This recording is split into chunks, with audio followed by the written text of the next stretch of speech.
Hola a todas, hola a todos, por fin, segundo video de este canal, vamos a ver Chile en el siglo XX, la segunda parte, así que sin más preámbulos, vamos con la intro.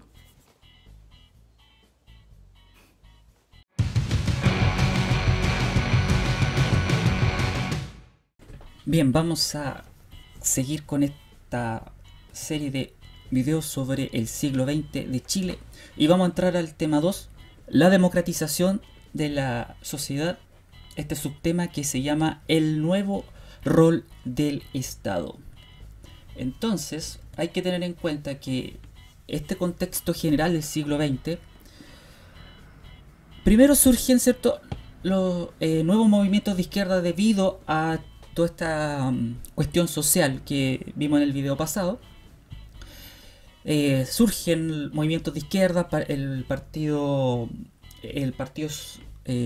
socialista obrero, después que se pasó a llamar Partido Comunista. Tenemos exigencias de mayor participación ciudadana que se da, pero fue muy difícil. Aparecen movimientos feministas, ¿cierto?, que están pidiendo mayor igualdad en muchos ámbitos de la vida, como por ejemplo el voto femenino que se aprueba hacia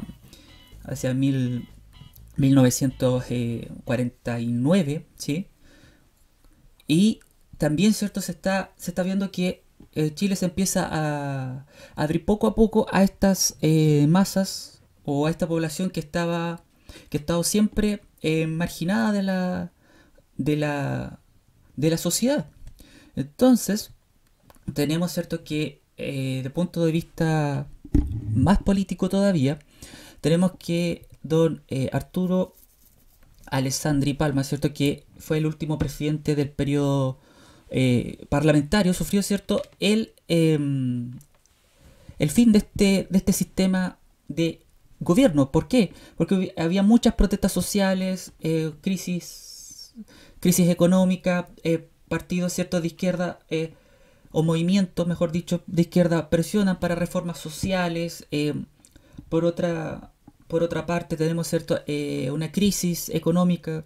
También el ejército está pidiendo ciertos reajustes en sus salarios y se produce, como dice aquí, el ruido de sables, en donde presionan, ¿cierto?, el ejército presiona para que el presidente Alessandri, ¿cierto?, cumpla con las reformas que está pidiendo la sociedad y también para ellos mismos, que era aumento de sueldos. Por lo tanto, el ejército hace este ruido de sables, que es cuando ellos desenvainan su espada, ¿cierto?, y la chocan, ¿cierto? Por eso se llama ruido de sable, porque es como una advertencia: si no lo cumples vamos a intervenir. Entonces, como Alessandri, ¿cierto?, ve que en algún momento va a haber una especie de golpe de estado o una crisis que quizás pueda pasar a una guerra civil, se autoexilia. Por lo tanto, él queda a cargo del gobierno, ¿cierto? Los militares, para algunos es un autoexilio, ¿cierto? Para otros es un golpe de estado por este ruido de sable, un golpe de estado no tan fuerte como le pasó a Allende, pero también. Pero se va, ¿cierto?, del país.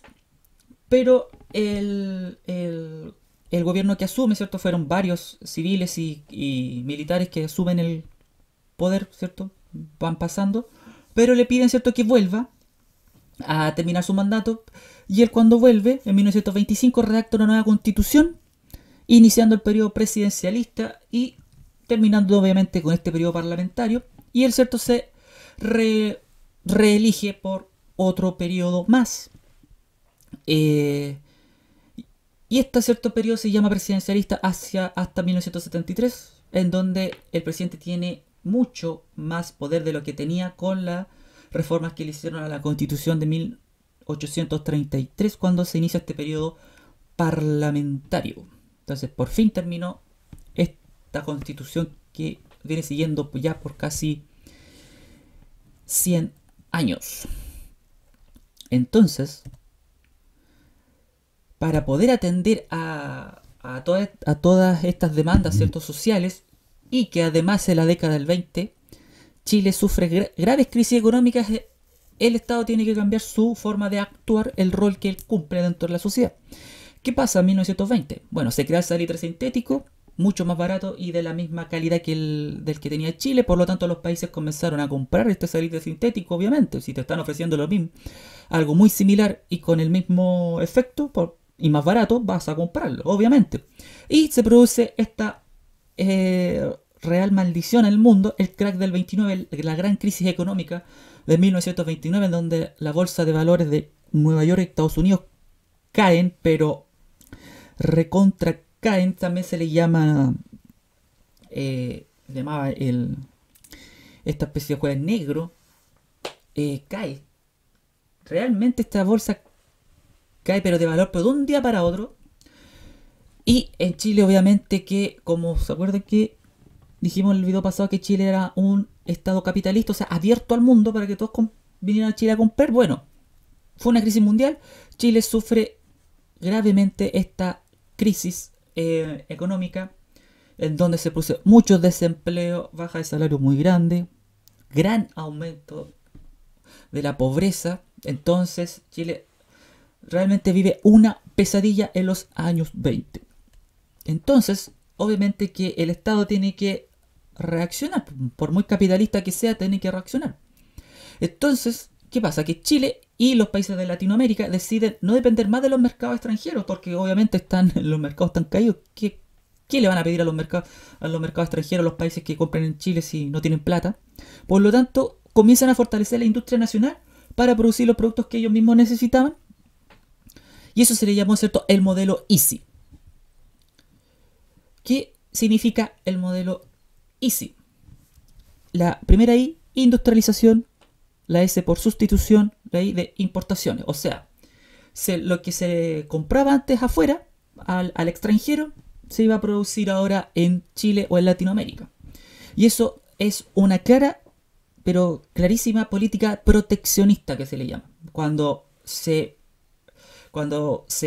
prefiere producir lo nacional y lo de Chile, y lo que está dentro de Chile, por sobre lo que se pueda traer de afuera, por lo tanto eso se llama proteccionismo. Por ejemplo, Chile compraba muchos zapatos del extranjero, por ejemplo de Estados Unidos, ahora se deja de importar o se le cobra mucho para importar estos zapatos, y ahora, ¿cierto?, se produce zapatos en Chile, por lo tanto los chilenos van a comprar zapatos de Chile. Ese fue el modelo Easy, que duró hasta los años 70. Entonces, para hacer este modelo de Easy, poder implementarlo, hay que tener un gran, pero gran desarrollo industrial. ¿Y qué requiere? Primero, tener muchos recursos naturales y recursos técnicos, obviamente. O sea, persona capacitada para ir a la fábrica, manejar las maquinarias. Y eso permite producir, obviamente, bienes. O sea, hubo una gran explotación de recursos naturales en Chile para llevar a la fábrica y poder, ¿cierto?, producir los bienes que los chilenos necesitaban. También, obviamente, que también requiere una mano de obra calificada, especializada, técnica, y eso permite, obviamente, aumentar la producción, porque se empezaron a abrir fábricas, pero faltaba gente que trabajara en las fábricas. Y obviamente que necesita gente capacitada para que trabajen las industrias, las fábricas. Y obviamente que necesitas una gran intervención del Estado. ¿Para qué? Para que ponga plata, ¿cierto? Para que estas industrias, fábricas crezcan, crezcan, ¿cierto? Y obviamente que subir los impuestos a los productos extranjeros para que la gente no compre lo de afuera y prefiere comprarlo de acá adentro.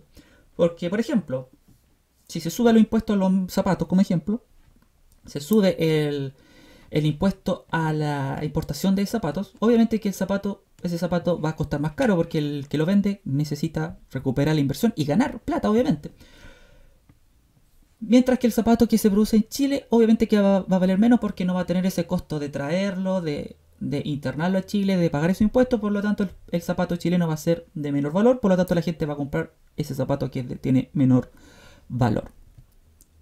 Entonces, con este modelo Chile se transforma en un estado empresarial, que se llama. después fomenta y protege la industria nacional y crea empresas estatales. O sea, ahora Chile pasó de un estado capitalista a un estado empresarial porque fomenta la empresa y también el mismo estado crea empresas. Entonces tenemos que el estado empresarial protege la industria nacional, obviamente. ¿A través de qué? A través de créditos a empresas de Chile, creación de empresas estatales, subiendo la importación de productos del extranjero y cierta creación de empresas estatales a través de qué? A través de la Corfo, que todavía existe. Entonces, a través de la Corfo se crearon nuevas empresas estatales que siguen muchas de ellas en la actualidad, pero algunas de ellas están en manos privadas. Por ejemplo, tenemos la IANSA, que es una empresa, ¿cierto? Fue una empresa estatal que lo que permitía o lo que buscaba era el fomento a la agricultura, se dedicó primero a la remolacha, a hacer azúcar y después otros productos como harina y otros productos agrícolas, pero se vendió, como vamos a ver más adelante, con las políticas neoliberales. También la en Chile, una empresa de aerolínea, era del Estado, pero ahora es privada. Entonces, con este estado empresarial, ya tenemos, ¿cierto?, un país mucho más industrializado, pero sufrió el Estado otra transformación, en un Estado benefactor. ¿Qué significa esto? Que el Estado tuvo que empezar a buscar el bienestar de la ciudadanía, como lo dice el nombre. ¿A través de qué? A través de la educación, vivienda, salud y seguridad social. ¿Por qué? Porque como Chile estaba fomentando la industria nacional, creando empresas estatales, entonces necesitas gente capacitada. Por lo tanto, si tú necesitas gente capacitada en distintas carreras técnicas, necesitas gente educada. Por lo tanto, necesitas fomentar la educación. Mayor cobertura de la educación básica, se crea la ley de instrucción primaria, que la educación básica es obligatoria, que se cumplió estos años, 100 años de esa ley. Más acceso a la universidad, se crean universidades estatales y universidades técnicas también, como la Universidad Técnica del Estado. Se crean más universidades estatales. Entonces, el Estado se hace cargo de la educación y esta educación es gratuita y de calidad. Entonces la gente tenía la educación asegurada. También, si tú tienes más gente trabajando en estas empresas, también necesitan la gente que tengan viviendas, porque mucha gente se va del campo, se va a la ciudad, una gran migración del campo hacia la ciudad, por lo tanto esta gente necesita casas. Y urgentes, porque también había mucho hacinamiento, ¿se acuerdan dijimos de la cuestión social? Muchos conventillos, ¿cierto? Gente hacinada. Por lo tanto, el Estado crea viviendas. Viviendas, muchas de ellas gratuitas o de muy bajo costo para las personas, muy accesibles, no como ahora que las casas son carísimas, muy caras. Entonces la gente tenía acceso a estas casas de manera muy fácil, casas del Estado. Y obviamente que si tienes mucha gente trabajando, también tienes que cuidarlo. Salud y seguridad social. Mayor cobertura de salud, se crean nuevos hospitales, seguridad social.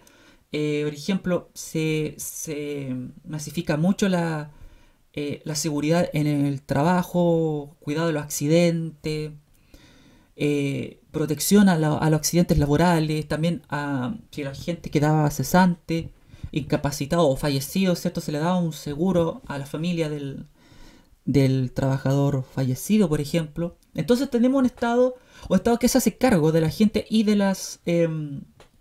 y de tres elementos que son fundamentales para que una sociedad pueda vivir bien. Y que sea una sociedad, ¿cierto?, que salga adelante, ¿cierto?, y se pueda desarrollar, como la educación, vivienda y seguridad social. Y además que los gobiernos los permitieron eso. Entonces tenemos un Estado que hace su trabajo y lo está haciendo bien. Por algo que Chile, ¿cierto?, en el siglo XX creció mucho, se desarrolló, se desarrolló muy rápido. Pero esto no fue por voluntad de de la clase política, o sea, hay que tenerlo claro. Esto fue por la cuestión social, porque la gente protestó, porque la gente hubieron muertos en esta cuestión social, como montones de marchas, manifestaciones donde fueron reprimidos, murieron, como por ejemplo el- la masacre en la Escuela Santa María de Quique, donde murieron cientos de personas. Entonces claro, esto es lo bonito de este siglo XX, pero no fue por voluntad política, sino que hay que tenerlo claro que fue gracias a todas estas personas que a inicios del siglo XX fueron valientes y salieron a exigir derechos y exigir sobre todo dignidad. Y eso es todo por este tema, espero que les haya gustado. Quiero que le dejen su tremendo y hermoso like y nos vemos en el siguiente video. Chao, chao.